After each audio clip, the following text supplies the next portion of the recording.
നമസ്കാരം. രാജകുടുംബാംഗം സന്നിധാനത്തെത്തി.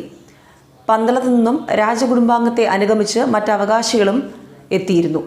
ഇന്നലെ രാത്രി മണ്ഡലകാലത്തിന് പരിസമാപ്തിയായി ശബരിമല നട അടച്ചതിന് പിന്നാലെയാണ് ചടങ്ങ് നടന്നത്.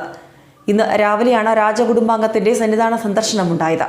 പൂർണ്ണമായും വിജനമായ സന്നിധാനവും പരിസരവും ഈ ചടങ്ങുകൾക്ക് സാക്ഷിയായി. ഹരിവരാസനം പാടി ഉറക്കിയ അയ്യപ്പനെ ശല്യപ്പെടുത്താതെ സോപാനത്തു നിന്നും തിരുവാഭരണങ്ങളെല്ലാം തിരികെ ആചാരപ്രകാരം മടക്കി പന്തളം കൊട്ടാരത്തിലേക്ക് കൊണ്ടുവരുന്ന ചടങ്ങായിരുന്നു ഇത്. രാജാവ് മേൽശാന്തിയും തിരുവാഭരണവാഹകരും 18-ാം പടിയിലൂടെയാണ് തിരിച്ചിറങ്ങിയത്.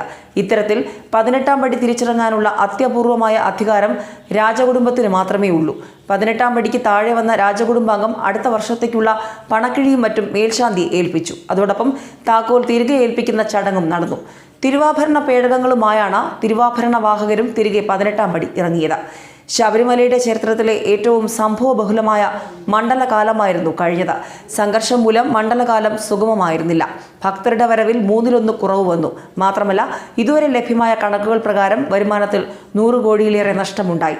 ശബരിമല മൂലവും യുവതീ പ്രവേശന മൂലവും പലതവണ കേരളം സ്തംഭിച്ചു. പലപ്പോഴും കലാപത്തിലേക്ക് വഴിമാറുകയും 2000-ലധികം കേസുകൾ രജിസ്റ്റർ ചെയ്യുകയും ചെയ്തു. മാത്രമല്ല, സന്നിധാനവും സോപാനവും വരെ പലപ്പോഴും യുദ്ധസമാനമായി മാറി. പോലീസിന്റെ ഫേസ് ഡിറ്റക്ഷൻ ക്യാമറകൾ പോൽ ഉണ്ടായിട്ടും ഇനിയും പല ആശങ്കകളും സംശയങ്ങളും അവശേഷിക്കുന്നു.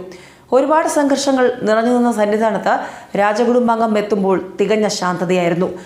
2 മാസത്തോളം യന്ത്രത്തോക്കുമായി നിലയുറപ്പിച്ച റാപ്പിഡ് ആക്ഷൻ ഫോഴ്സുകളെല്ലാം പിൻവാങ്ങിയിരുന്നു. ഏതായാലും തിരുവാഭരണത്തെക്കുറിച്ചുള്ള ആശങ്കകളും അവസാനിച്ചു. തിരുവാഭരണം ആചാരപ്രകാരം ഇന്ന് പന്തളം ദേശത്ത് എത്തിച്ചേരും. ന്യൂസ് ഡെസ്ക് കർമ്മ ന്യൂസ്.